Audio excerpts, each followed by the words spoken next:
Actually, location's pretty dope. I like that. Yeah. Owen, is that visible for you? That's perfect. Yeah, thanks, Alex. If you'll just tell me when to hit the next slide, we can do that.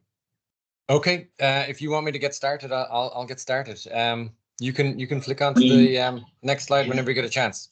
Yeah, we're gonna have Joseph officially start our meeting, and then we'll pass it over to you. Great stuff. All right. There. Okay, welcome everybody. It is Sustainability Committee meeting tonight, Wednesday, June 12th. The time is 6:32 p.m. in the evening. Are there any citizen comments? We did not receive any citizen comment. All right, first agenda item is receive a presentation from Allie's Director of Workplace Sustainability. All right, Owen, if you want to introduce yourself and then Sure. Go ahead, hop right in. Great stuff. Well, listen, first off, thanks very much for the invite, for coming in and just chatting. Always happy to chat with other people in the sustainability field.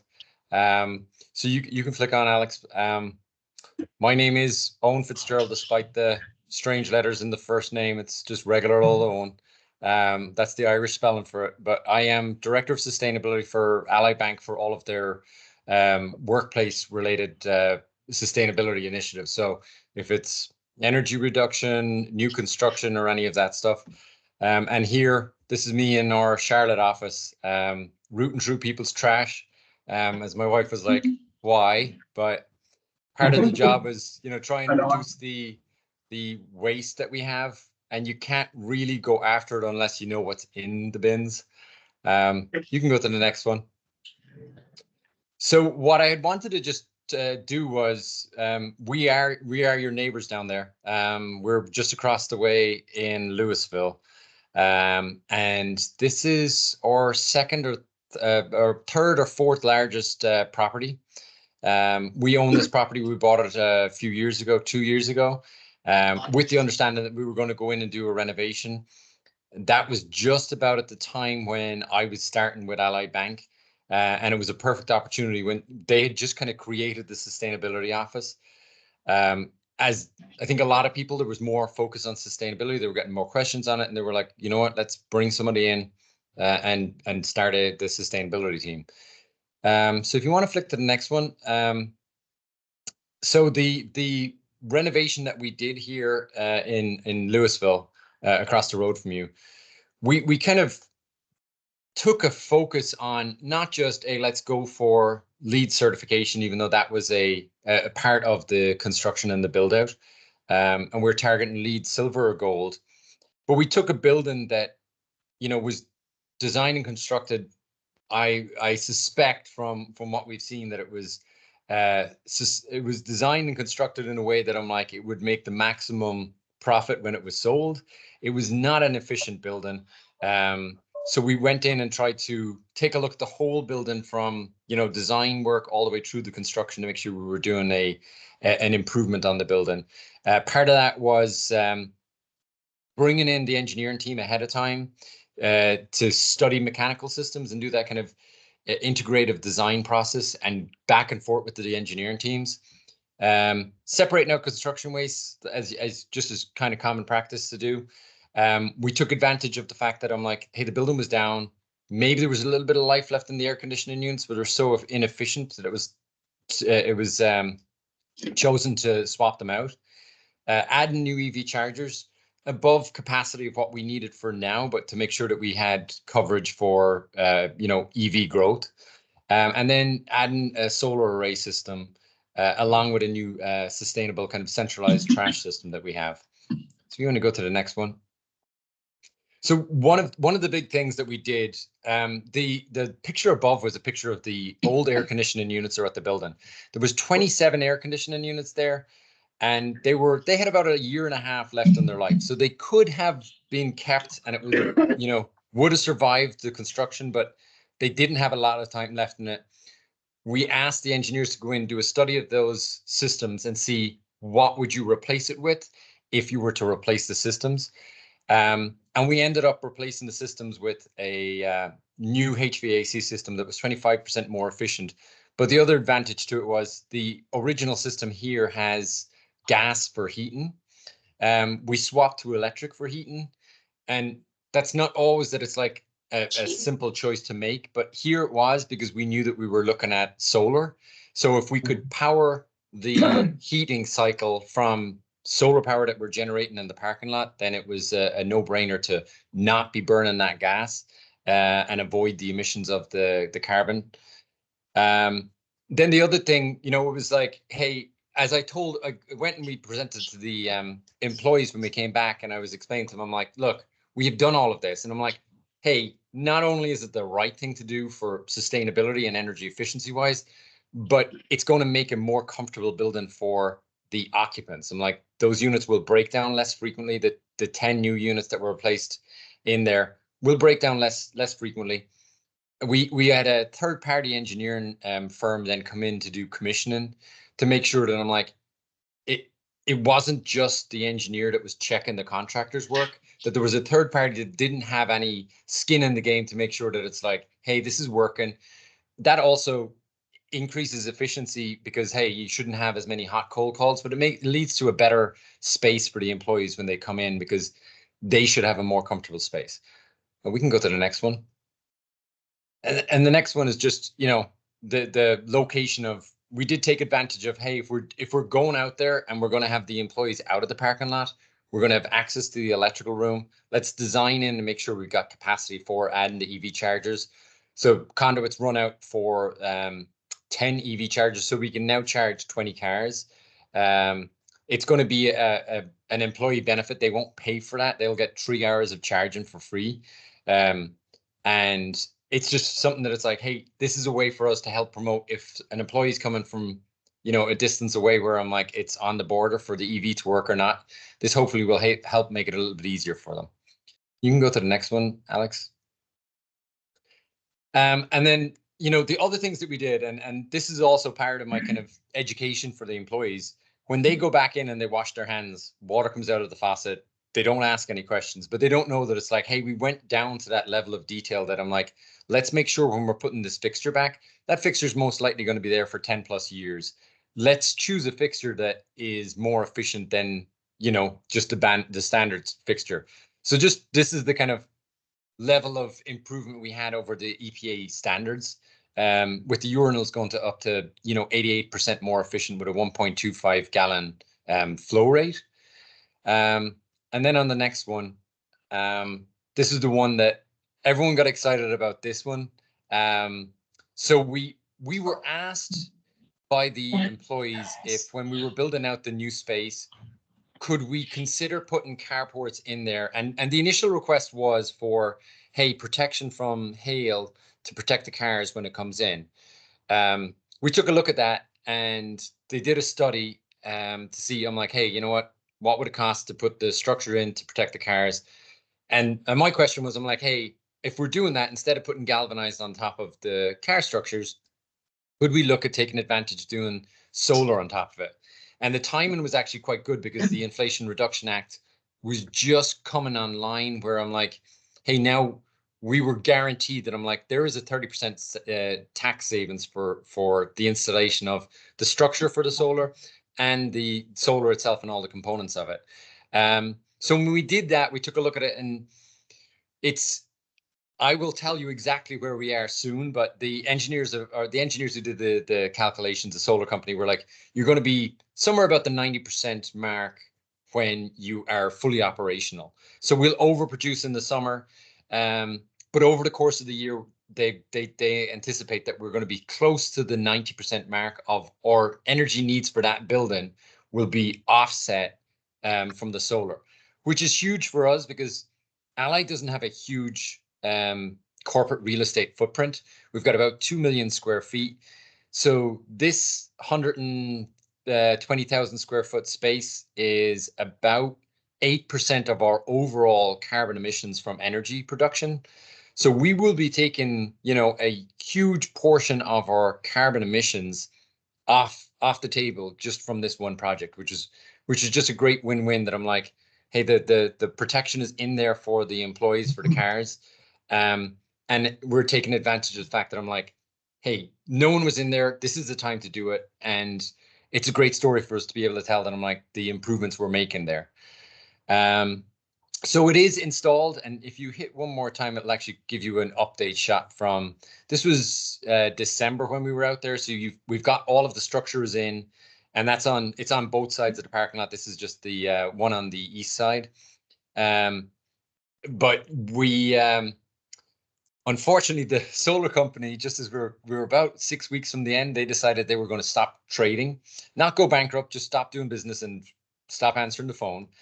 So we're now doing the scramble to go back to the subcontractors to deal with all of them, to just get them first off whole and then ask them to finish it off. But all good things are worth waiting for. So we're hoping at this stage we have everybody back engaged. Obviously the GC who is handling it is now not doing business anymore, but we're hoping that we will be up and running and be producing electricity from this around the 1st of November is when we should. So we'll unfortunately miss the sunny season, but these panels should be up there for 20-25 years. And we can hit the next one. The other one, just some of the stuff that we thought about when we were doing it, it was like, hey, if we're going back and we're going to be doing disruptions to the landscaping, let's not go back with grass that we're going to have to add water to. So we went back with some of the native plants that I'm like, hey, they're more drought resistant. They're better able to tolerate the local bugs. And then they're actually designed to be good for pollinations. So just improving the biodiversity in the area. And if you want to hit the next one. So I told everyone that as part of my warm up before I explained to them that I'm like, hey, the next part is I stole all of your trash cans. So we did a study in the Ally Charlotte Center, which is our headquarters in Charlotte, where I'm based, and everybody had workstation trash cans, and we did a study on 3 floors where it was like, okay, if we were to switch to centralized trash, how would that work? So the first slides were all my warm up to say, this is why you're missing your trash can. So before and actually you can go there to the coffee one. Before we went to before we took away the trash cans, and we're doing this everywhere, we introduced this as a new standard for our coffee, just because I'm like, when we looked at it, it was like there was 13 billion K-cups that are used a year, most of them thrown away, and you can recycle them, but in reality, I'm like, nobody's doing it. And I'm like, and to add the extra job for the teams that are trying to maintain the building, it's just not practical in most cases. K-Cup will tell you, it's like, you can most certainly recycle it. And I'm like, sure, but it's not a simple process. So here we switched to a sustainable coffee where the pods, the wrappers for the pods, the same for the teas, are compatible with this machine here. They can all just go straight into a compost bin. So that was the first thing that I'm like, hey, if we're introducing compost, let's not have a K-Cup machine that's over a compost bin. This way, it's like, hey, if we're doing compost in the cafe areas, these can go straight in. If you want to hit the next one, this is just a kind of a typical layout of our new space where instead of the squares that are up there are all the workstations. So every 2 or 3 rows, at the end of the row, we put this centralized trash can. So it's just a larger trash, compost, and recycling option. And if you want to go to the next one, it shows kind of the layout of the where we have our coffee machine. You now underneath it that have the compost bin straight there. There's a recycling and a trash can that are right beside it as well. So I'm like, don't contaminate it. If you want to, there's a trash can that's right beside it, put it in there. We've swapped as well where the individual sweeteners are switched to bigger canisters so that they weren't constantly a source of contamination. Paper towels in the bathroom are now going out as compost. And then the next slide, the question that I got from my boss was, Owen, if you do this, and when we're doing it in Charlotte, it's like, what difference will it make to the results of trash? I'm like, are you going to go from like 10% to 15% or 20%, or what's it going to happen? And I asked our sustainability team that we're working with JLL on that, and they didn't know. They're like, we're not sure. We just know that this is the best practice. Everyone recommends that you go this way. And we have the advantage of Charlotte as we're a 26-story building where we've got the same footprint pretty much all the way up. So we weighed the trash on the floors where we did the pilot. And then I took my friends on the 22nd floor, did not tell them they were part of the test, and I weighed their trash for 5 months. And then the next slide will show you the changes in the results when we rolled it out. So the 9th floor, or sorry, the control floor, the 22nd floor had a 9% recycling rate when we started. And then when we were able to add that into compost and additional recycling that we got from centralized trash, we went up to 64% on the 24th floor. And then the next slide is just a kind of a summary of kind of the high level takeaways of, hey, if you were to switch from workstation trash cans to the centralized trash, you straight away double the recycling. If you take away that trash can and someone has to go to a centralized unit and there's a option for trash, and beside it is the option for recycling, they're twice as likely to take that option, we found. And then we went from a 9% diversion rate to a 45% diversion rate. And I'm often asked by the employees that were hesitant on it if, hey, why don't you just let me keep the trash can? I promise I'll do the right thing. I'll sort it at the end of the day. And I'm like, the answer is you won't, because I weighed that as well. And on the weeks that they had their individual trash cans and the centralized trash can, there's no difference in the recycling rate. And then the last slide is just another kind of some of the other stuff that we found was, hey, there was, when we did the trial, so on the 3 floors that we were testing for the first year, we asked the cleaning team, can you go through and calculate how many fewer bags you're using on the floors? And from the 3 floors, we were able to avoid the use of 38,000 plastic bags. We diverted an additional 2 tons of material from the landfill that we weighed. It was more than that, but also just, you know, partnered with a local compost company that we're trying to get started, trying to help them out as well. That compost that went into the bin ends up going back into people's garden in the Charlotte area. So kind of a full picture of kind of where we're going, what we looked at, and taking it from not just, hey, we're going to get a shiny plaque on the wall. It's like all the way through, how do we make operations set up for success in the future as well? So that's pretty much it. So happy to answer any questions you have on that. Owen, this was completely fantastic. Thank you for doing what you're doing and presenting it to us. I appreciate that. Yeah. I would say that I've made, you know, hundreds of friends along the journey, but I have people know my name along the journey. And, you know, overall, it's funny how there was a lot of hesitation from the board level kind of down, that they were like, I don't know if this is the right thing to do, because, you know, everyone's concerned about, hey, after COVID, how are we keeping employees happy? And I've been accused, it's like, hey, you're making the workplace, you know, a less enjoyable place to be. And my answer is, I'm like, actually, you know, when we rolled that out in Charlotte, we intentionally took it very slowly. We did 2 floors at a time. When we would take the trash cans on a Sunday night, on the Tuesday or Wednesday or Thursday, I would then come in and explain. I'm like, I'd buy pizza for the floor and tell them, please come, there will be free pizza. And if you have any questions, this is your time to ask the questions. And I would get people coming up to me at the end, and some people were like, you know what? I appreciate the fact that this is not the easy thing to do. I'm very committed to sustainability and the environment, and I'm happy that I'm working at Ally and that you're fighting the fight.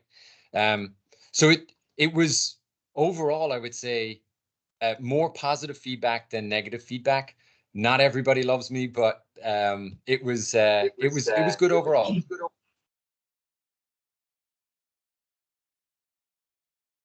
I missed a question there, I think. No, there's no question yet. Go ahead, Ted. Okay, so as far as your solar array goes, do you have battery or do you just sell it back to the grid for rebates? What do you do on Sundays as an example? What happens to energy? Yeah. So we looked at adding batteries, and we didn't, and we potentially could have if we had more time, but the design was already moving ahead for the renovation of the space. So we decided it was like, we have a generator that's already backing the building up for critical infrastructures backed up. So it was a bit of redundancy there that, you know, we don't need it for backup because we had the generator. So we will be selling it back to the grid. And one of the things that we'll be doing is we're going to have to increase the size of our transformer, because on a Sunday afternoon in Texas, or a Sunday middle of the day in Texas, when we don't have the load, we'll be sending more out to the grid than we would have ever been pulling in. So yeah, hopefully when it all balances out, that it's, you know, it's going to be interesting to see. They did their calculations before we had changed our HVAC units. We're putting in an HVAC unit that's 25% more efficient, but it is now off gas and using heat, electrical reheat. So when it all balances out, I'm curious to see where it comes in, if we've actually gone over their 90%, or if the added load, you know, brings it a little bit below. But I'm like, it's going to be a great story for us to tell. I have a question for you about is how you got everyone's buy-in, particularly at the leadership and board level. And it sounds like just by the sheer creation of your position that there's probably some high-level buy-in, but in terms of the people that maybe are on the fence, they're having to bring a lot, like, how are you communicating, like, yes, let's keep this, here's the ROI. And is the question regarding solar, or was it the centralized trash? The whole like everything you're doing, Yeah. like why is your board think we're committed Yeah. to maintaining So- this, or no? Yeah, so for us, its brand reputation was the reason the office was created, right? They were like, we cannot be operating without having somebody responsible for this and focused on our operations, so that I'm like, hey, when we put our reports out, that I'm like, we're not seen as, oh my God, look at the amount of energy they're using per square foot. For the solar actually, when we did the numbers, now it was $4+ million to put the solar in. But hey, there's 30% off on year one.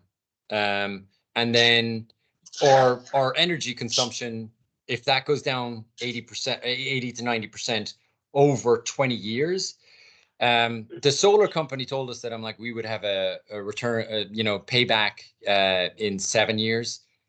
And then we gave it to our tax department, who looked at it, and they were like, actually, we can take a tax rebate from that. We can accelerate the depreciation and a whole bunch of stuff that I didn't understand. But they're like, your payback's going to be 2.5 years. And I was like, I don't know what you did, but keep on doing what you're doing, because you're doing great.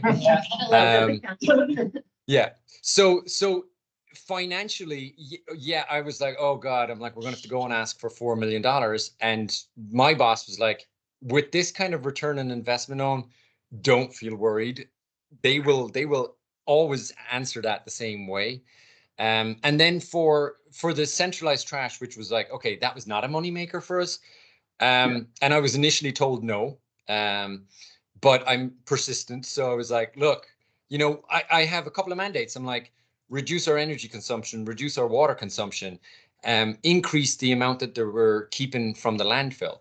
And I'm like, if we know what our recycling rate is, and we're not willing to change, then we're committing to staying with that recycling rate.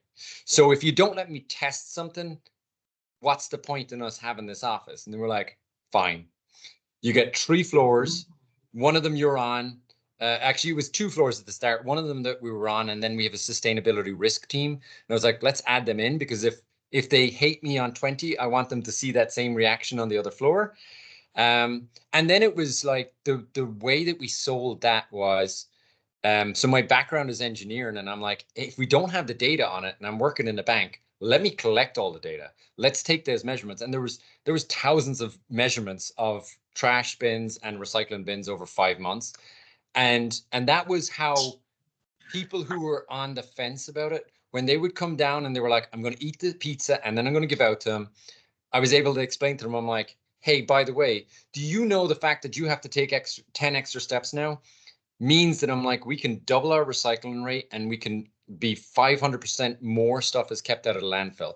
And everybody was, working locally in the Charlotte office when I was explaining that. And I'm like, that is a landfill that is not going to fill up as quickly. And that means that it's a landfill that doesn't have to be generated by your church, by your school, by your house. So I'm like, yes, I'm asking you to take those extra steps, but we have 11,000 employees and people would say, I'm like, well, what difference does it make if I do it? I'm like, if I can get 11,000 people to have a 500% increase in their recycling rate or diversion rate, that's a huge difference. So it was the data that really helped with that sales. And we've had Wells Fargo in our space to take a look at this. They're based, they have a big presence in Charlotte. They're looking at it. There's been a couple of other companies that are like, tell us what you've done and how it's working.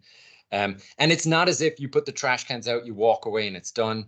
It's constant kind of, hey, let's make sure contamination levels are not a problem. How do we now track that? Because we found out that there was dirt getting in there. So it's working with the cleaning team to make sure that they knew, I'm like, you're the front line of defense. We can't just put it in a green bag and assume it's compost and then send it out to them, because for that small company that we were trying to help, I'm like, we don't want to bury them in trash. So that really has been the focus the last couple of months of, let's put systems in place to try and first off, find out where our problems are, and then go back and tackle it. And we're looking to bring in a Oscar system, it's called. It's a TV with a smart camera over it. And as you approach the bin, it tells you, it's like you've a can in your hand, put it into the recycling bin. That's trash, or it recognizes the coffee cup and it'll tell you, hey, take the sleeve off, put it into the trash, or put it into recycling and trash the rest. And honestly, I'm like, that was a harder sale because there's no payback on that. But I'm like, look, we've invested all of this time and effort and money in new trash can system. We can't, the people that didn't come for the pizza, how do I reach them? And if I can't reach them, they're probably the people who are, hesitant on using the system, where I'm like, okay, if that smart technology can catch them and give out to them when they put it in the wrong bin. Okay. So we're hopefully in the next 6 weeks, we're rolling that out in Charlotte, and we're going to bring it on a tour of the floors and start on the floors where I find the highest levels of contamination, and go after that. And then hopefully it's sitting in the cafe area for everybody to see after that and resting up, because we don't need to use it. They've all figured out how it works. Wow. Is your custodial service in-house? No. So we have a contract with different firms in different locations. And honestly, I'm like, that's the one where I know all of the janitors' names in Charlotte, at least. And as we go down to, officially roll out the composting in Louisville, that's going to be the key. And the good thing is I sit beside the property manager who's negotiating all of those, the contracts for our full portfolio. And he knows, it's like, John, when you are putting that out for bid, it's not just the lowest price. I'm like, I need someone who's going to commit to, checking all of these things and making sure, because I will not be successful without the janitors on board. How much would you estimate the custodial cost more because of that? Because I know the audits are expensive. They've got to be expensive. Yeah. So, well, now the audits, they're in-house. That's all me. Apart from we've had one company in Detroit do it for us because it wasn't up there. But the measurements and stuff that we got was just from, I would measure it first thing in the morning. The janitors would leave it in the hallway for us to weigh. So I would weigh it. And then if I had to go through as well. So the property manager is actually having a discussion with the cleaning crew at the moment, because that 38,000 plastic bags that are not getting installed, that's mainly made up of the 38,000 workstation trash cans that are gone, which means it's 38,000 trips for the janitor that they didn't have to make.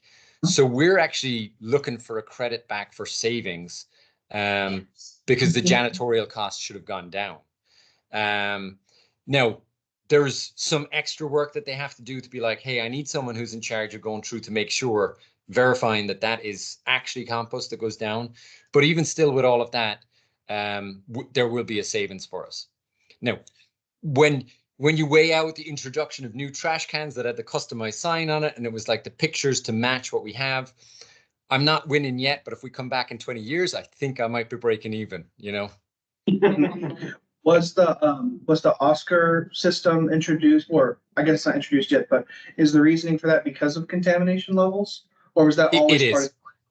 of? Okay. Yeah, no, I had asked for it. You know, I knew it was a system that I was like, this is a great, it has great capabilities, and I'm like, an educational tool. But when Crown Town came back to us and said, I'm like, hey, we're finding contamination in, that's when I went back to the management and I was like, look, without the education, this will fail. So I'm like, hey, we're putting in audits that we're going to check. We're going to work with the janitorial team to identify the locations. So every trash can in our space has a unique identifier. And it's not complicated. It's just the floor number, bin 1 to 6. But they have to fill out a chart every night and every day to tell me, hey, when I did my rounds, these are the bins that I found the contamination in. So that we can maybe talk to the manager in an area if I see a hot spot there. But the other one is, let's get Oscar up to that floor. And then if they see it, that they know it's like, hey, that goes into the trash. There's no point in trying to cheat the numbers. It's like, no, how do we get good quality compost to go out to our partner? So will that be like a permanent fixture, or is that a temporary thing until you feel like the culture has shifted? It'll be permanent. My plan is that it'll go on the tour from floor to floor to educate as best as possible. And then it will go down to our cafe area where we've got the common area cafe. And that's planned for its permanent home. And honestly, I think if it works and is successful, it might be something that it's like, hey, we should look at getting one of these for Texas. We should look, we're in the middle of renovations in a Florida property where we're going to have centralized trash from day one when they come back in. And my concern is that I'm like, hey, I'm not in Texas. I'm not in Florida. Price has actually got work to do apart from going around and checking all of the bins. So I'm like, if we find that this is successful, I think it's worth the investment to do that. But they're $12,000 TV and cameras, the whole software package and everything like that. It's like, yeah, I know I'm not going to get approval to put one on every floor. But if I can find a spot, or if it's movable to, the 4 quadrants of our building, I will explain that all we're saving in electrical costs this year, we should put it into a fund to help with these systems. Thank you. Perfect. That was great. Great stuff. Thanks very much, y'all, for the time today. Thank Any you. other questions? I think we're all set. Thank you so much. I'll keep spreading the word. Maybe we can just start spreading out to the community college and everything, and There we go. I'll Good keep stuff. I'll keep moving people for you. This would be a great place to take our sustainability class. To get Yeah. to Louisville campus. Yeah. We can connect with you, Ian, on that. On our Yeah, community college. for sure. If you don't have my email, Price has it, and most certainly reach out and we'll do our best. I know security gets upset when we bring people in, but we can talk to them and make sure. Just gotta give them plenty of notice. Yeah, Just give them exactly. notice. We'll do them sign in. There you go. All right. Thanks. Perfect. Alex. Thanks very much, all. Have a great evening. Bye. So interesting. Wow. That's super cool. So interesting. Oh, plants.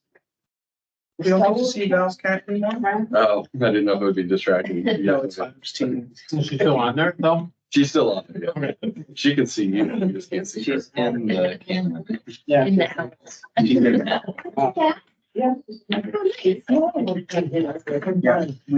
we just tried to move the recycling bins out of offices and keep them centralized, and people started freaking out. Yeah, it'll happen. They love the ice more than their kids. That's what I was trying to do. That's what I was trying to do with, the city hall. It's trash, centralized seems so. Just makes sense. It makes you get a little bit. Yeah. Get your steps in, you get a little gossipy at the, like a water cooler. More coffee machines Yeah. and put the centralized areas for the coffee machines. I mean, That way people would come out. Yeah, it works. And Price, what is your responsibility in the family? I'm the facilities manager at the property. So In basically, Louisville? and Louisville, yeah. Cool. So you remember me to talk. Yes, I am. It's like the head guy. Way better than condo. He's got all the keys. No offense to condo owners, but So how much more does a recycling dumpster cost for y'all's contract, like twice? I'd have to, it's actually not that much. Ours Because, is like double.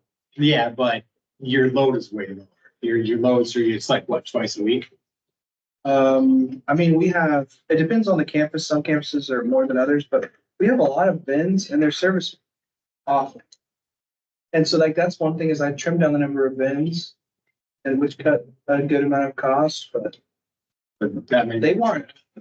Well, it just means they're serviced more often, but there's less bins, which ended up being a savings. Okay, yeah, but I mean, it's actually not, it's not really that bad. The biggest thing was with all those people, especially with we have an in-house cafeteria there.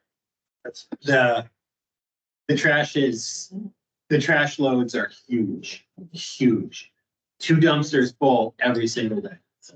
2 7 yards every day, back to the gills. So with recycling and the composting, you cut that down, you're saving money on trash pickups. Yeah, we have some of those. We sell a lot. All right, That was great. Thank you. for- yeah. Wow. Really good. Well, let's move on to C2, consider approving minutes from the May 8th, 2024 meeting and take appropriate action. Any comments about the minutes from last month? Are there any motions? Motion, there you go. That's what I was waiting. Is there a second? I'll second. All right, thank you. All in favor, raise your hands. Opposed? Unanimous going forward. Thank you. C3, receive a staff update on sustainability initiatives. All right, so first off, I messed up when I was putting the packet together, like if we're doing it early.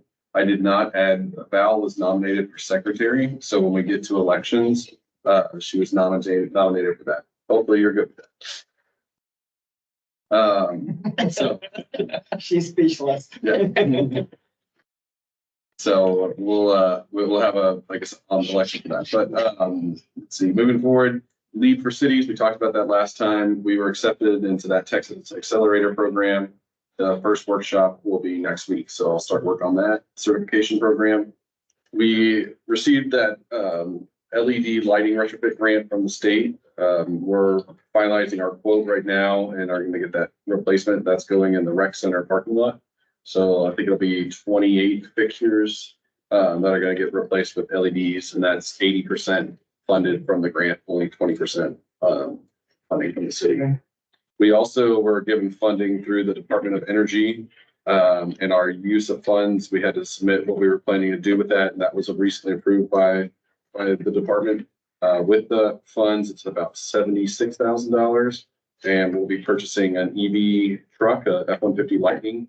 That's going to replace our pickup truck for solid waste. That's, I think, a 2005 model, so uses a lot of gas. So we'll swap that out with the electric truck. That'll be a good one because it allows us to pilot an EV truck. That's a big portion of our fleet. So as these, if that's a successful use, we can hopefully, start to transition more and more of our fleet out of there. You know, a few years ago, the EV trucks weren't really even on the market, so it wasn't an option. So a lot of cities, there's a lot of like F-150s, Chevy Silverados in fleets. And there wasn't really an electric alternative until recently. So we get to try one of those out using federal funding, not our own budget. And then with the remaining funds, we're gonna purchase an EV sedan that'll be for the health inspector. So that's another, they currently have a, I think it's a Ford Fusion or something like that, like smaller sedan, but it's an old one, so this will be a newer vehicle and then utilizing the existing charging that we have at City Hall. The Soul Smart designation, I believe I've talked to you all about that. It's a designation that it ranks, or I guess cities can go through lists of requirements to show how easy it is to put solar in your city. So that covers everything from the planning and zoning, how your ordinances are written, the permitting and your inspections, making sure that process, taking those barriers out that might, slow down solar or add soft costs to it. We're working through that with those two departments. So hopefully we'll be able to reach at least the silver designation.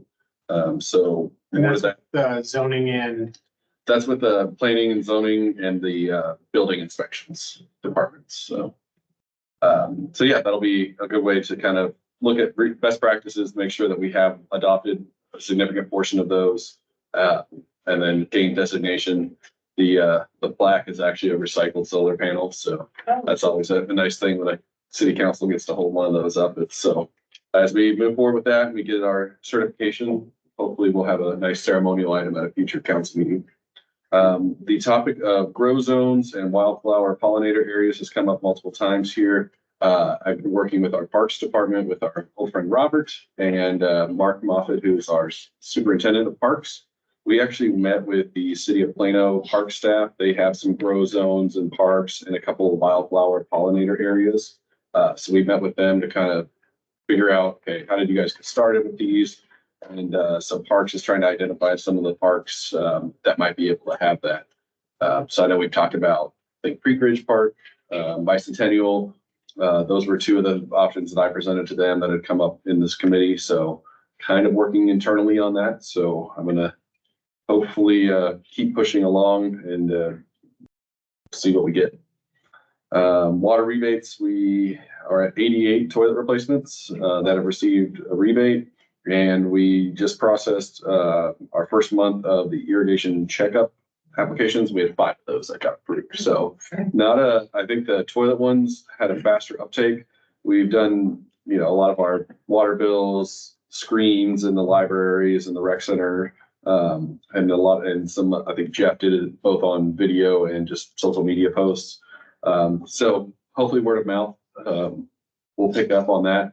Anytime that we get a application, I reach out to the irrigation company that's on the invoice and just contact them, let them know, hey, City of Farmers Branch is offering this, you can use that as a selling technique. Hey, you get $50 off this, checkup if you're at Farmers Branch. So I've been hearing receptive, feedback from them. A few of them have actually gotten back to me. Oh, this is a great program. You guys are offering this. We'll let people know, when we get calls. So hopefully that will maybe help speed up. Also, it's been really raining this whole time since we launched that. So if it gets hot and dry, then we might see an intake uptick in applications. Our next meeting will be July the 10th. And then lastly, a special thank you to Shelby and Joseph. They are terming out on the sustainability committee. So we have little plaques for you guys. oh man, I would have got flagged. Joseph should be twice this. You get a discount if you're the same size. Oh, okay. Fantastic. Well, thank you very much. Thank you. Keep going. And then You've circulated. you have to keep them alive for at least 3 years to make your turn. All right. Thank you. And those are Lauren provided. Thank you. Yeah. Thank you. Thank you for your service. Very kind. Thank you so much. Did we get names spelled correct? That's the real thing. Yeah, I'm dead. I'm And good. I've got the boxes for you. If you have to Carry get them back out to the me, box. that part you don't get. No, no, I can keep my name tag. I'm I still. don't know if you guys wanna say anything or. No, it's been it's been a really enjoyable 3 years, and it gave me a much greater respect for local government. And as far as everything that goes into it, and I'm just glad it was a pretty good group of dedicated people to work with to help. I feel like, kind of jumping in on the ground floor with it and helping shape things at a, I'm pretty. And it was nice to get to know you guys. So, really appreciate it. Well, our group started back in August of 2021. This is our 34th meeting. Wow. Okay. And Storin did one, this is my 33rd and last. And be my last time where I'd actually wear my name tag over here. But in my opinion, which is pretty high, I'm leaving this group in a great situation. Yeah, talented people, passionate people, and you're all going to do great things in the future. It really is. Got great communication person over I am. Yeah. On it. And Suzette and Ted coming from the Brookhaven College here campus. You bring a wealth of information and experience, so thank you for doing that. Thank you for having me. Yeah, glad you're both on the group. And Price. What? Yeah. That's good. That's my name. Right. Thanks for being consistent. You and Al working on the water conservation and everything, it's been fantastic. Great changes there. And Al, you can be successful whatever you're doing. And I hope you choose to stay here for a long, long time. Lauren, thank you for all that you're doing. Val too, thank you. And composting, Lights Out Texas. Great thing. So. Good stuff. And Alex, we couldn't do any of this without your presence. And you are a great person for the right timing to be what you're doing here for Farmers Branch. Thank you for your input and position sustainability for us. Wow. Now then, back to business. Yeah, glad it's over with. The 3 years, I feel like it just. Flew by. Yeah. True. I will say one more thing for Shelby. Do you remember what tomorrow 10 years ago was? My 10-year transplant, A double transplant. yeah. 10-year anniversary of my double lung transplant. That cool? Yeah. 10 years. 10 years. Oh, wow.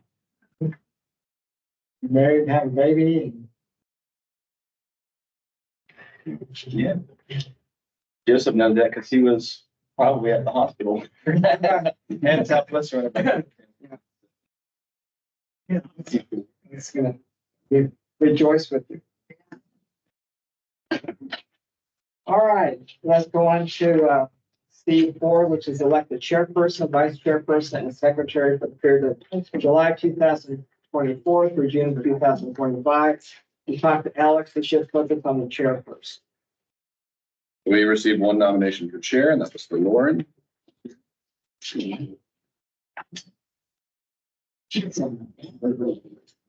do we have to vote or I guess we can just show of hands. It's gonna be, you need? you guys have one option. Yeah.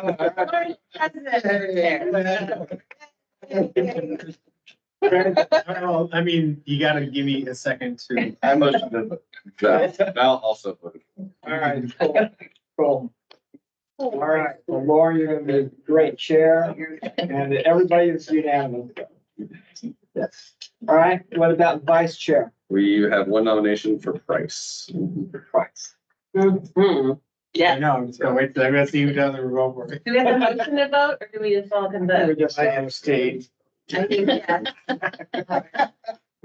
All those in favor, raise your hands. Yeah, raise your hand, Val. Next time I can vote. Val said yes for Price. All right. And then we had two for secretary. We had Ted was nominated and Val was. So we can do that by ballot. Oh, That work? Yeah, let's get by. Does anyone not want to accept their nomination? Well, we have two good candidates Yes, here. they're both.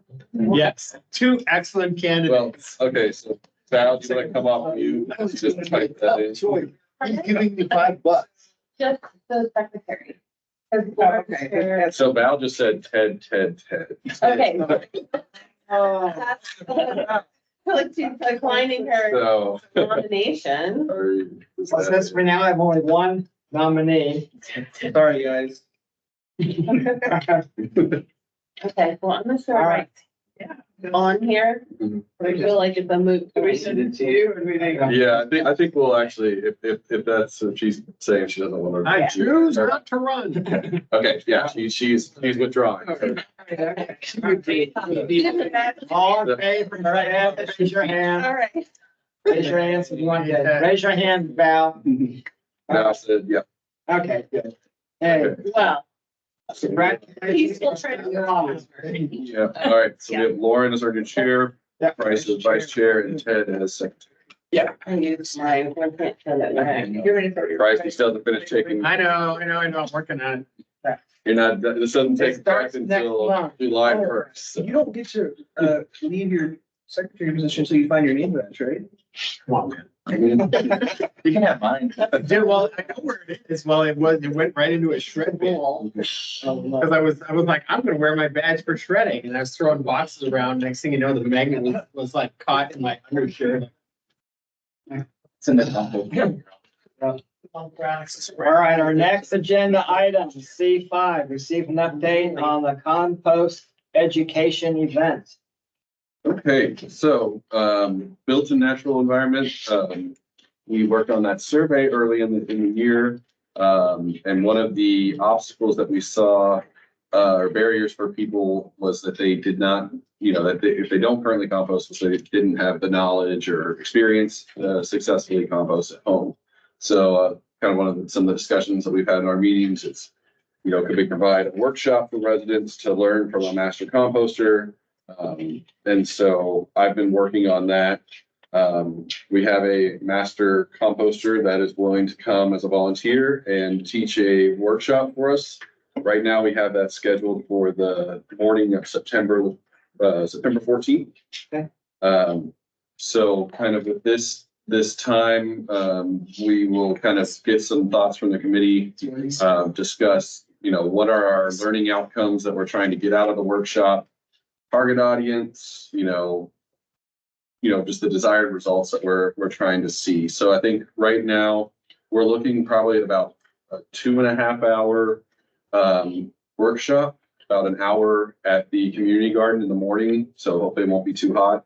And when you say morning, you mean? Like 8 or 9 a.m. most likely. We'll get some feedback from the group on that.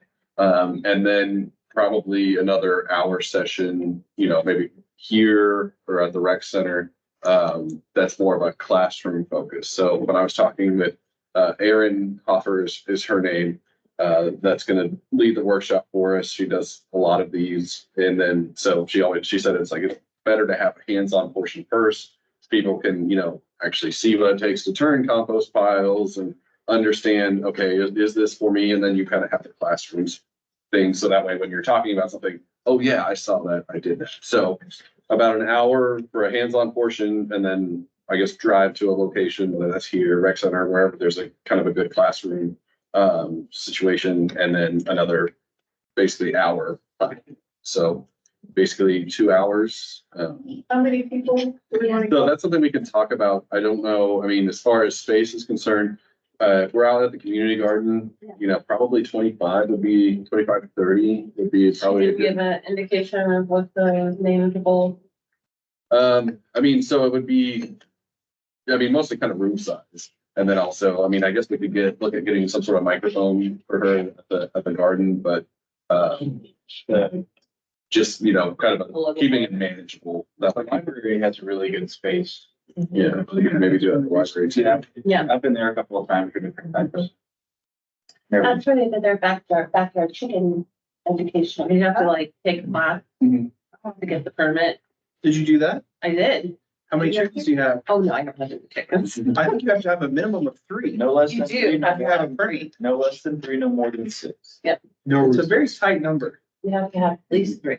What about having a class at, okay, So we could If you need offer, the space. you guys have a kind of a meeting room that would work for. Maybe a Saturday? Yeah, on a Saturday. so you get S002 right across from the welcome desk, and it's built just like this with glass. First building. 3. Yeah. This is the big building you walk into with the flag poles. Okay. and there's outside space right outside it too, right? If they wanted with that. Oh, we could go to that.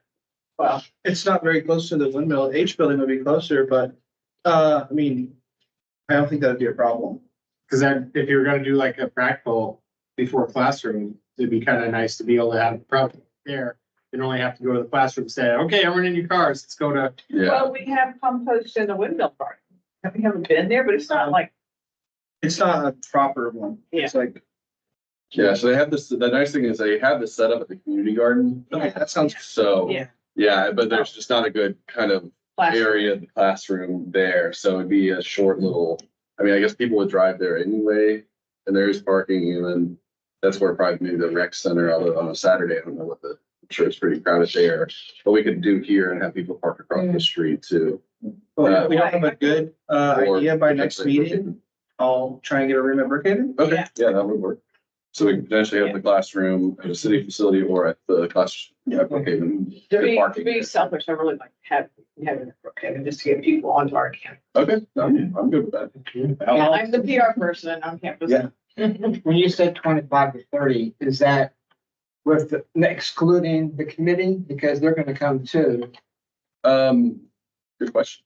I want to go to class. Yeah, so I guess there's gonna be probably a fair amount of interest from the committee, so.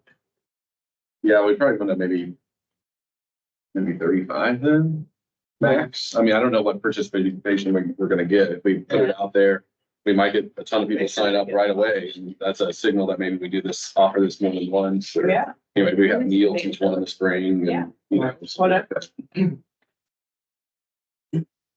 So, If we have Too many. a I, significant number. I would ask her because if you're like, she's gonna be the one like overseeing what people Yeah. are doing and who, I mean, I don't know, it seems like a lot of people to try to I'll get a sense. in an But activity. Yeah. somewhere in the ballpark there, and then if she says that, it's better if you cap at 25. Right. Scarcity might also breed demand too. Yeah. If it's smaller, I think that'd be bad, at least for the first one. Right, we can always add more. Mhm. if There's a lot of interest. Will it be RPPs required? Yeah, Yeah, so we would have to have some sort of sign up, and then I guess if spots fill up, that maybe we can have a wait list, and if someone emails me, hey, I signed up, I can't make it, then we can Yeah. notify someone on the wait list. yeah. Because if we have a RSVP cutoff, we could just choose a different room on the campus. Cause like we have rooms so you can put 80 people in. Yeah. Yeah. If The, that's the, the case. the issue would be the hands-on portion. I Yeah. think, you know, the space limitation more on that than the classroom part. But yeah, this could, I mean, we can try it out, see how it goes. If we have a ton of people sign up, then maybe next time we maybe just do like 25 for the hands-on portion and then, and maybe it's on 2 separate days or something like that. Then, you know, we can have 80 people. And Come once to you the see what's classroom. involved, y'all might be able to set something up on campus at the windmill garden. Yeah, As yeah. far as like to accommodate a second round or whatever. And one thought is if it is quite hot, we may have a better turnout for the classroom portion. So if we do the in situ first, like field work first, we may lose people. So just, I don't know if that is important, which order we do that in, but just a thought. Yeah. Especially if people are bringing their kids or whatever. I wouldn't have kids. Yeah. Not, We just want to tell them no Maybe. kids. Yeah. Kids love to go dance in the dirt. People love it when you tell them their kids are invited to dance. It's like their favorite thing in the world. I mean, I'm a huge fan, but You're a huge fan of banning children? Oh, okay. well, on the activity, absolutely 100%. Children are not meant to be Adult everywhere. Swim only. wouldn't have, drinking afterwards. It's gonna be on a Saturday morning. That's not a very broad interpretation. I'll bring my, so I can't on campus. And Alex, I know we talked about Permutation. maybe incentivizing it with the Yeah. giveaway. Would we still be able to do that, or is there budget for that, or is that? So I don't know if we would be able to provide one for everyone, especially depending on how many people we have, but like that could be something where it's like maybe we have 5 of them and it's like a raffle or something like that. Or, I mean, everyone could get a compostable bag too, you know, like cause I didn't, like they have compostable Ziplocs now. I didn't know that. I didn't know that. Yeah. Or is it that- We may or may not have some leftover in-home compost Yeah, containers. maybe take those. And use as a little raffle for. I do want to look at those. Yeah. Yeah, so I know we've talked about having those as a giveaway too. Well, and I'm curious, is like, what kind of, is it just large scale? Is she gonna address multiple styles of composting? Because, So that's all the stuff that we can request. So she Yeah. does classes on like vermicomposting, like for like if you don't have a yard and you want to compost with worms underneath your sink, she can teach classes on that. The kind of the sense I got from Built-in Natural Environment Committee was more of just basic introduction composting 101. Kind of focus on like backyard composting. Yeah. Is that still kind of what we're looking at, or do we want to try and broaden it? I was thinking trying to keep the time fairly short, you know, that 2-hour window would keep people engaged enough, and hopefully you might not be able to learn everything and understand everything, but you hopefully will have some resources and at least a little bit of starting knowledge. Maybe ask her and see what she suggests. Okay, yeah, no, the timing was kind of what she provided to me, but, yeah, I think that was the main thing, and just the learning outcomes. So we want someone, when they leave this, like, where do we want them to be? If we can provide that information for her, she'll tailor I would definitely want a handout, do I? a handout. yeah, no, it could be educational material. Yeah, I you think- can talk all day long, but it's gonna go for one. I need a map. I think we would be remiss to not really push the commercial composting, because like, for some people, they're gonna go and they're gonna do all that, and they're gonna be like, well, this is way more than I can handle or wanna do, and so now I'm not gonna compost at all, because I don't wanna mess with all this. So I think it's a great opportunity to remind people that you can just scrape your whole plate into a bucket and then take the bucket up to Triple C and not have to worry about making sure there's no dairy and no meat and no fat and, you know, all of that stuff. So that should be included as well. I think that's good. I like that idea. I think vermicelli or whatever that's called is way beyond. Yeah. Like, that's a master class in composting. I think. That one's actually easier. Because you don't have to do much of the earthworm. You're not like, are they happy? They're just like eating stuff. More involved, living creatures. They're not like, you know, they're gonna look at you with sad eyes. They're like, you're not eating enough Worms spinach. in a bucket with your food and they eat it and it just keeps working. Well, Yeah.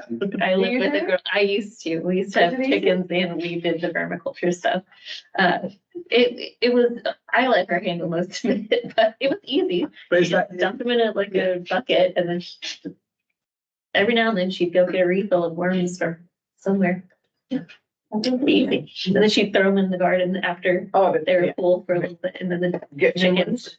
Or if one of the fish. too, but And the chickens eat the full worm. It's one of the fish. It's like a circle the of life. fishing, yeah. Yeah, who's taking the class next? Chicken class. yeah, me. to help. Paradise. They're fine. Chicken's fine.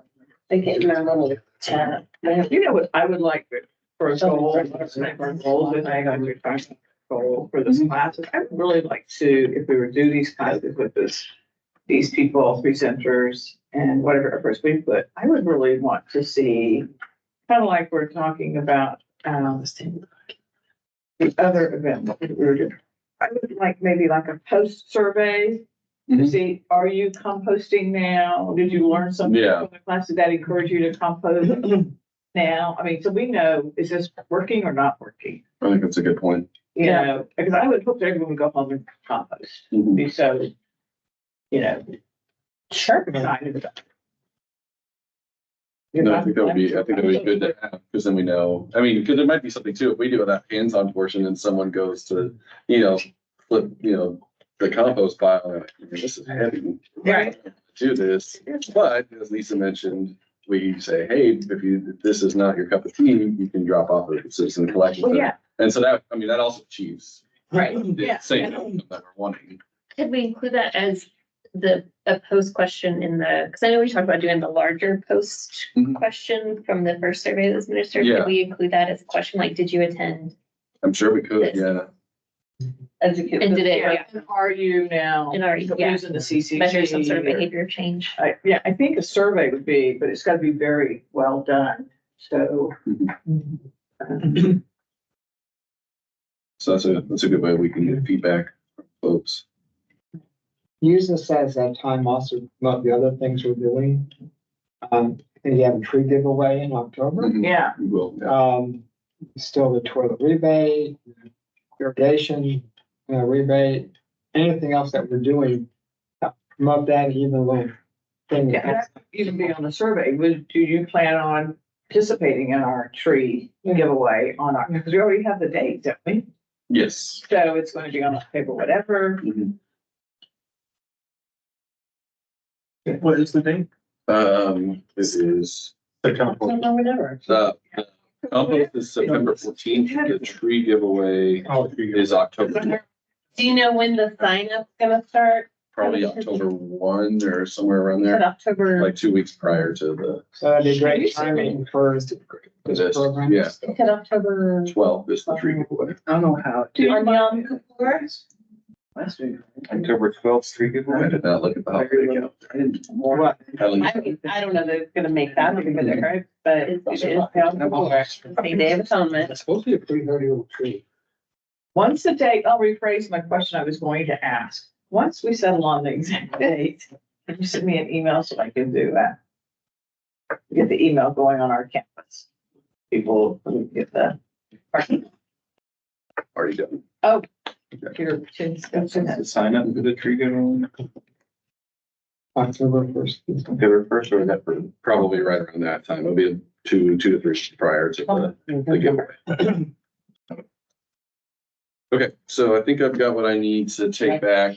You can kind of tailor the program to that. Is everyone kind of good with the format of a hands-on in a classroom? We'll try that out. We'll see what interest we get. Kind of with the learning outcome for people to have the basic steps to start composting at their house and to have resources to answer the questions that they'll have in the future, or at least, know somewhere to go. Kind of, I think, achievable within 2 hours. And we talked about having it be desired audience or target audience, kind of adults only, focus for kind of more homeowners with a backyard. Kind of. Yes, I think it's wonderful. I'm gonna post something and just a thought, because I work with the recreation center, the Farmers Branch Recreation Center, and they have like a 18 firefighting camp during the summer in June for the kids who want to become firefighters, BMT, paramedic. And they just did a teen fire. Yeah. And they take them for 1 week and they meet at the rec in the morning and then they go all over learning about fires and our fire department teach them, and they have all these hands-on activities. And composting is such a big deal. Maybe try to do this at the end. No, you're What I thought was, could we, as a long-term goal, look at doing some type of green initiative for teens camp? Yeah. Because I think we're talking adults. And we have the support from the recreation center. They have all the.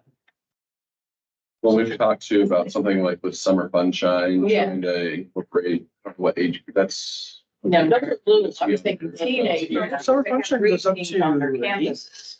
Well, they also have a volunteer requirement. For the older kids too, so there's a volunteer. There's definitely interest, Victoria, I think her name is, the one that does the programming. And I've met with her before, it's a lot to try and coordinate, I mean, like, someone would have to really, champion the whole process. I think it'd be a good marriage between the recreation center and House of Commons. What else? Okay, sorry. I'm not gonna add any work here. Okay, any other discussion? All right, our next agenda item is, C6. Receive an update on outreach at Denton Drive Live events. So we attended the, not last one, the one before, May. June was rained out. We didn't get to go, but Lauren and I did go to the one in May. And I think it went really well. We had a lot of people stop at our table. I would say we need more bilingual content. And I don't know if it was just because that one was the Latino music, or if it was indicative of the normal demographic for any of them.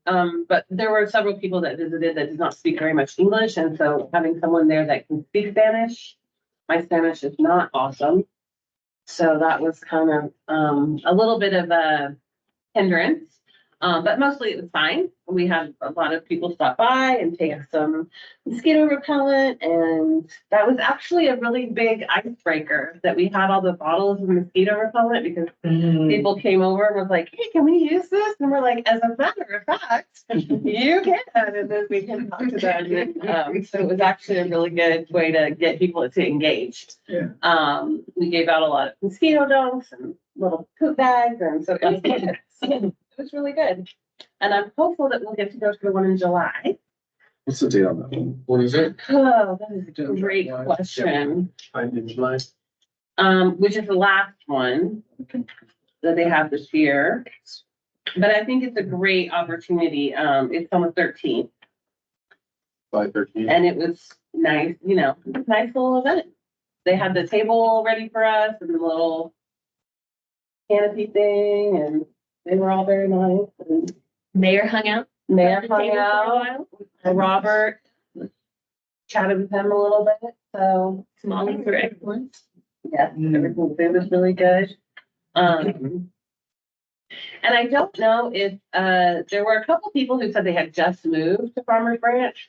So I don't know if the city, because sometimes when you move to a new city, they have like a welcome, like you contact the city or the Chamber of Commerce or whoever, they give you like a little welcome bag and it has like a mug and the sunshade and the whatever, you know, stuff about the city. I don't know if the city has that, I'm not sure. I'll ask and see if they have anything that they have. something like that. If there is, I I've think. got one, if you gotta wanna borrow it, You got one, what? sunshade. Or- No, I'm just saying like as a giveaway, Oh, like oh, the to the city community. sometimes Oh, gives like a oh, I little thought you were welcome basket. I thought because it's like roasting and you No, want no, to no, shade. no, no. I'm just saying, if the city or the Chamber of Commerce has something like that they offer new residents, we should probably get a insert, magnet or whatever. We did give away some magnets for the recycling. It The was mosquito nice. stuff was definitely a hit. Yeah, the mosquito stuff is definitely a hit. And we were gonna do for June, we were gonna do water, but Mother Nature took care of that for us and just rained us right out. And then, so I guess in July, we'll do the water stuff. This is at the historical park. Mhm.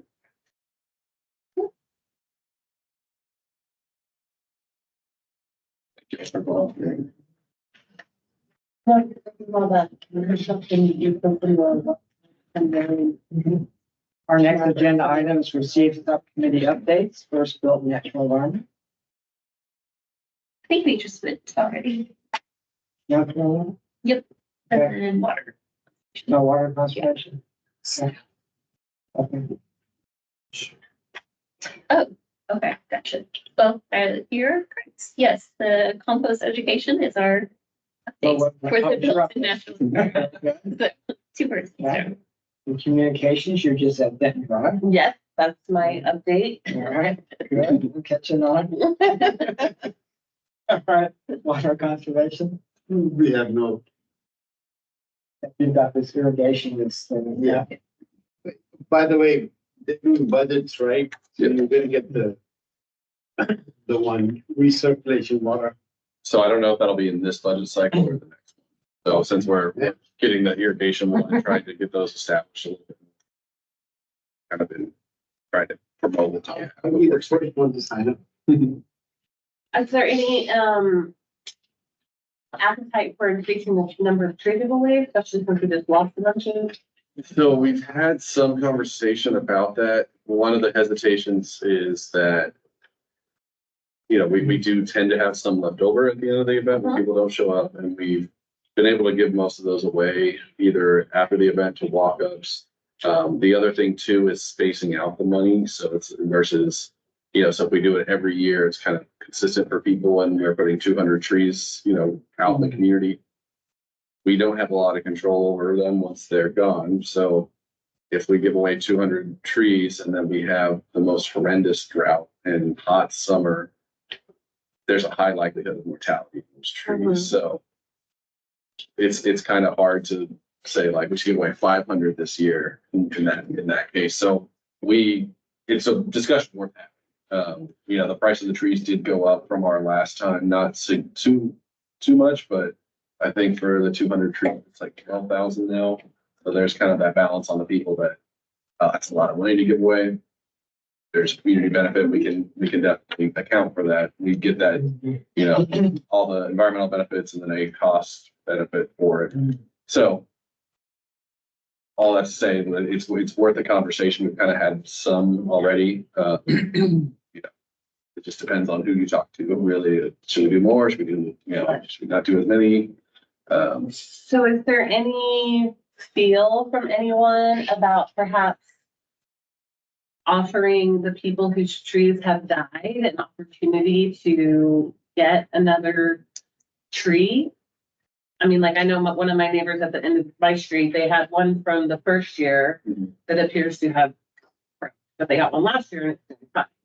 So I know there's been a couple of other people who have lost their saplings. Could we interest them in an irrigation audit? Yeah.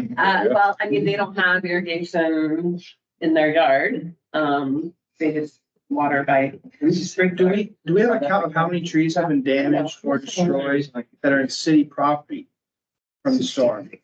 Unsure, but I can Like, ask. I'd like to angle it to say, if we have trees that aren't taken, we should be putting them on city property because we lost X number of trees. But if we didn't, then Yeah, and I know like some of them are. most of the time when parks plants trees, they plant the larger ones. So we give away like 5-gallon trees, which are still good size, but like parks, they pretty much only plant 15-gallon trees or 30-gallon, like the larger ones, because they have a higher likelihood of success because they're more established. So we brought that up to them before that we could, if we had leftovers. And so they didn't seem super interested in it. And we've always been able to give them away to residents, basically like later in the week or at the end of the event. So if we ever had an extreme amount left over, we could push that again. But I can also get a sense on how many trees that they're planting on public property. So Could you give me like, maybe like this is a feeling question, but does it feel like the money is a bigger sticking point, or the fact that there's trees left over is more of a sticking point? Like, what is the tempo? I think it's a little bit of both. I think it's just kind of that balance between, you know, how many. Yeah, I don't know. That's a good question. Like, if we got bigger trees, they're gonna cost more, right? Cost. But if we got fewer trees but bigger trees and we have none left over, would they be happier with that as a result? Yeah, then the thing with the bigger trees too is the transport is gonna be harder too, because That's true. with the smaller ones, the size that we get, we can make them fit in pretty much any car. Well, getting it in the ground. Yeah. I feel like instead of They're at a being pretty good this- sweet spot. Yeah, I Where agree. Usually everybody signs up pretty quick. The amount of trees in October are minimal and we're still able to get kicked up. And I think, I mean, so this next year will be the 3rd year, I think we'll have done it. Just the trees, I mean, the first year we did it, we had a fair amount of people not show up. We didn't really have too many people on like that came to the event that didn't sign up, kind of like when it's, you know, 11 o'clock strikes and it's first come, first serve. The 2nd year we did it, the last year, we had a lot more people show up. So I'm wondering, you know, more and more people are hearing about the program. You guys are talking about it to your neighbors. You know, I guess our outreach is going pretty well because they do get claimed really, really fast. So maybe we see how this one goes. Yeah. And then maybe it would be a gradual increase. I don't think we're doubling the number of trees, but maybe, you know, it goes from 200 to 250 or, you know, something like that. But yeah, it's all just trying to find the sweet spot of, Yeah. you know, how much the program costs, and then, you know, what's the benefit of it. Have we ever thought about, like, we were side talking here, but like a tree rebate program, like for instance, after these storms came through, you know, we lost our tree in our front yard, my neighbor lost a tree, everybody lost a tree. To where it's not necessarily a giveaway, but it's like, hey, if you go out and you're replacing a tree, you know, the city will give you a $25 rebate. Yeah. You know, rebate. Yeah. And so that way, it's not a, Giveaway. tree's just giving it a, giveaway, but incentivizing people, hey, you know, yeah, that sapling is $200 to go buy, but you get 25 back. You know, and that's, yeah. I mean, I think that's a good idea to kind of talk about and consider, because, you know, we've also talked too with the tree giveaway.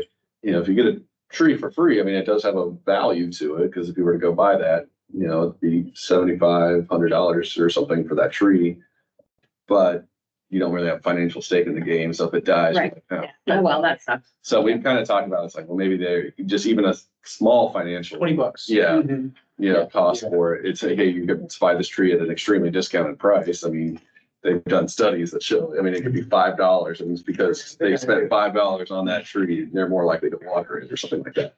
So, but I mean, for all the storms we've had two, I don't know if it's consecutive years or was it 2 years ago, we had the other really bad windstorm. So a lot of people have lost the trees. So we do have this program, but maybe kind of throughout the season. Like in the tree mitigation department, and then don't like, y'all have, does he have like a policy or a? No, that was what planning and zoning was working on, that you were working with them on, but But I think That more for fund, I like think, on would go. public like. yeah, I think the funds for that were what they got from the tree removal would go to planting on park land, Yeah. but not private. Ours is, I think, the only one that does private. Like, How about putting some of those bigger trees in the back of that lightning? If they put stake in it, Yeah. like, I mean, but they we've got, put in $100 and then dropped at your property. we have the water rebates. And that way, just a little bit of relief if people miss the free tree. Yeah. Hey, we have this rebate. I think fall or early spring, don't give it out in July. yeah, Right.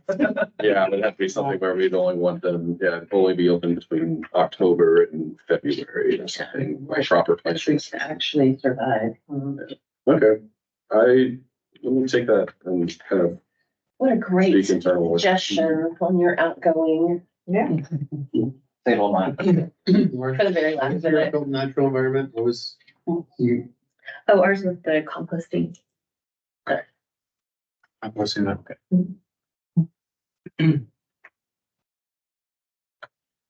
Any other conversation?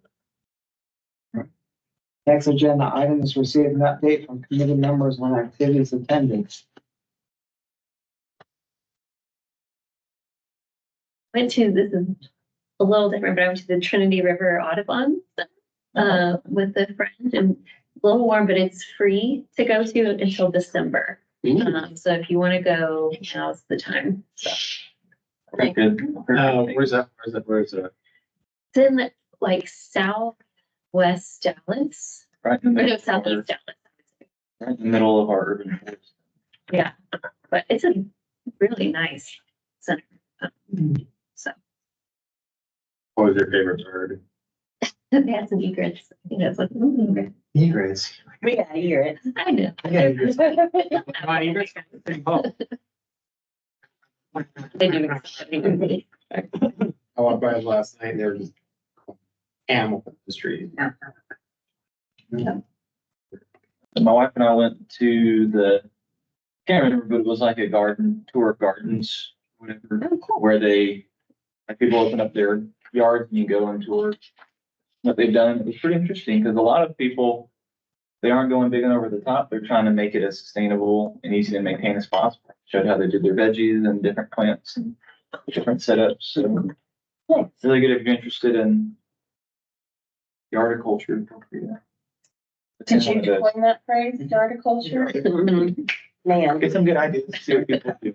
No. And they're all master gardeners and they love to just answer whatever questions you want to Shock and forever. see that come up. Do it. Lauren and I went and saw Footloose at the Theater. I know that's not really related, but also It's with the him. shows, they're really good for such a small little space. They really bring it. So it's good. Southeast Dallas. Weird area. I had a couple of things. Where I live, we have an HOA and we had June 3rd meeting and they asked, and I told them about the irrigation audit and they were very interested. Do we have anything that can be adapted to a whole HOA? Like where the HOA would be the applicant. I'm not sure. I didn't know how to answer the question. We're about 80, town or 80 garden homes, so they all have their own. But HOA does do the outside watering. So I don't know if we would have anything for the organization, the HOA itself, but I think it would be more for the individual. All right, it's set up right now for individuals, but Yeah. the HOA is asking, is there something that they could do? Oh, yeah. I mean, Be a good program. Because it has a big. So right now, if someone gets their Idea. system inspected, mhm, that has a cost. yes, And then we give them a $50 credit. for having it inspected. Yeah. Whether or not they make repairs. That's true. That was my question, so do. Repairs are not required to receive the rebate. Okay. Based on the invoices that I've received, anytime, any of the ones that have needed repairs have been billed for it. So they went forward with it. So if they identified, a broken sprinkler head, I think was kind of the more common one or something. Right, yeah. That showed up on the person's invoice, so it was like irrigation audit, X amount of money, and then it was, 2 valves replaced or 2 heads replaced. So I think, by having someone come out there, do the checkup, they're noticing these things. but Right. It's not required. I mean, you could literally have someone come to your site and say, oh, you're all good, and we're still gonna give you. Give you the $50. To do that, because I have a guy come every spring. Yeah, and this, you called me about it the other day. I was waiting for your application. Okay. And you're saying the HOA maintains the sprinkler system? You guys are responsible for replacing heads or whatever. Now, there's two different sprinkler systems. There's a homeowners, which is our backyard, maybe the sides, but the HOA does the front. Mm-hmm. So it's two different sprinkler systems. That will be the trickier part, right? Because you can't have multiple applications for different yards. I mean, you can have multiple applications for different owners. Each home has their own irrigation Yeah. system, so as individuals, you could have, I guess how much money do we have, but you could have all 80 homes individually get a checkup, or maybe they work it where, I don't know how they would do That's that. $4,000 everybody. Yeah, so it would be within, so technically, and same with like everyone on your block could do. Yeah. Get an irrigation audit. Right. As far as the HOA as an entity, we don't have a program for that. Yeah. Because then you'd be double dipping. Each property would have 2 rebates. Right? Well, the other rebate would go to the HOA. And it's a water bill rebate. Yeah, it's a water bill So it rebate. would go, so they have separate water bills. Mhm. But it's worth a conversation about maybe commercial buildings also Hey. having some kind of Yeah. rebate program. Yeah, that's a good. Because most commercial buildings have some sort of And water extensively. like irrigation system. Yeah. And it, It's a good. I'll look, I know Dallas has something on water efficiency for commercial. I'll look and see what they offer, if it's irrigation or if it's like operational, like audits. But I remember when they presented to us, they talked about something like that. So let me see if I can find a regional example on a commercial scale. and it seems like it would be not an easy, but a logical step. I mean, growing business and incentivizing businesses, and engaging with businesses is a very high priority for the city council. And so, having a way to incentivize companies to be more sustainable resources seems to be like it would be in line with. I bring that up just because I see a lot of water from the yards going into the street. Yeah. It's just very wasted. Mhm. Something else, this Saturday, the 15th, city council will be meeting to fill our 2 vacancies. And there are 3 names, and I'm wanting to know if anybody knows any of these people. There's Jasper Morris. sustainability was his first choice. So he'll probably get in. The other two people were William Herbie. Remember him? And then Jennifer Evans, who has attended our meeting. That for her, sustainability wasn't her first choice. I'm not sure. We only have 2 vacancies. Yeah, we just. Just those 2 seats right there. If we refuse the minutes now, does that mean they can't resign?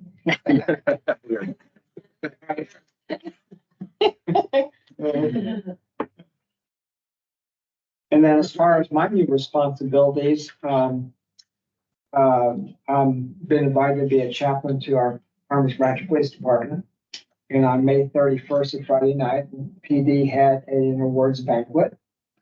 I was invited there, also gave the invitation, which is a prayer. We also told the story of the crazy driver. Because a lot of these police officers pull over motorists for traffic stops, and they either give a warning, give a ticket, or if there's unpaid tickets, then there can be a warrant issued for the rest of that person. So I gave the story about the crazy driver. Ask me later on, I'll be glad to share. And then I'm also in discussions with our fire chief and police chief about doing the Dave Ramsey at Natural Peace University. Anybody knows about that? Yes. And, believe it or not, we do have fire and police personnel that live in paycheck to paycheck, and the money runs out before the month does, and married there to be money fights and all that. Well, this is basic idea, building emergency funds. So because when an emergency happens, you got some money in the bank, get out of debt, pay off your debts other than mortgage, build a bigger emergency fund, save for savings, save for retirement, save for college, pay off the house. Those are the basic steps. So anyway, don't know what interest will be. There's some logistics questions about money to me because these guys are on shifts.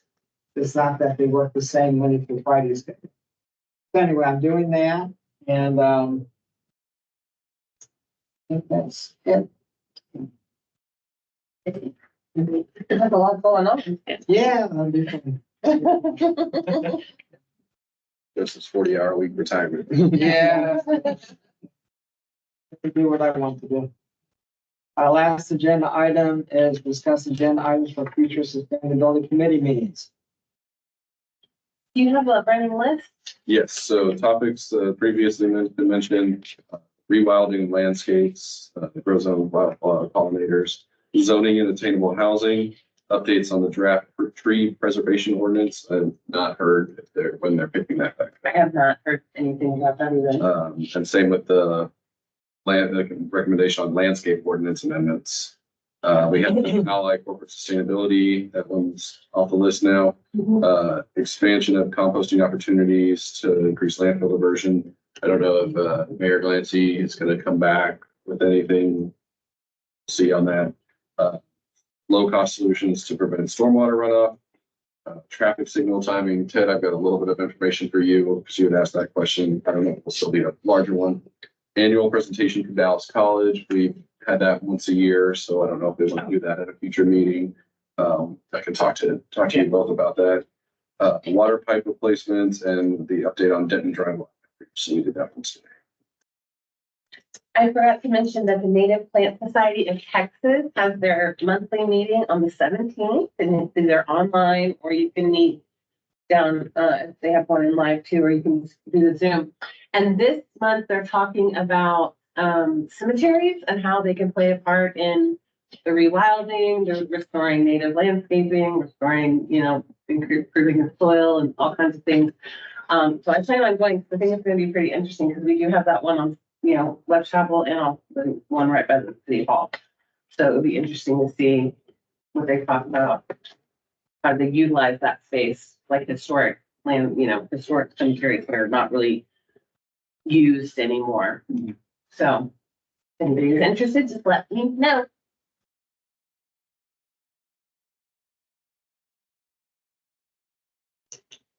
Any other thoughts? I'm wondering if we might need to spend some time with the new people coming in and like the subcommittees Mhm. and kind of reworking or recruiting or whatever we need to do with some of that. That's a good idea. I was gonna, whenever the new members are appointed, I was gonna try and reach out to them and, either meet with them before or after their first meeting to kind of, hey, here's what we've done, kind of, here's something like a sustainability plan that you can look at.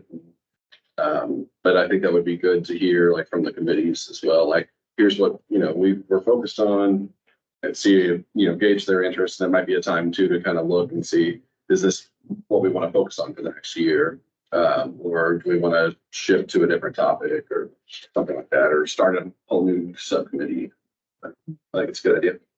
I don't know if the new appointees, if they'll be here for the July meeting. I think that they will be, I think it'll be appointed. I think after their appointments, I think will be the way the scheduling works will be after our July meeting. I think, so I don't think they'll come until August. So we'll have just 7 members. I think, don't quote me on that, but I'm pretty sure for the July meeting. So Ted needs to vote. So that in here. Okay.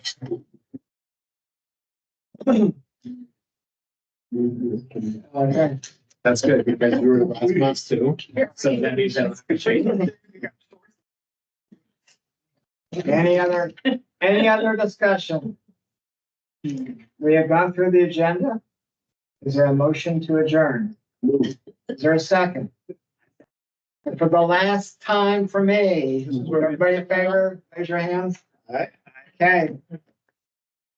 It is 8:07, the meeting is over with.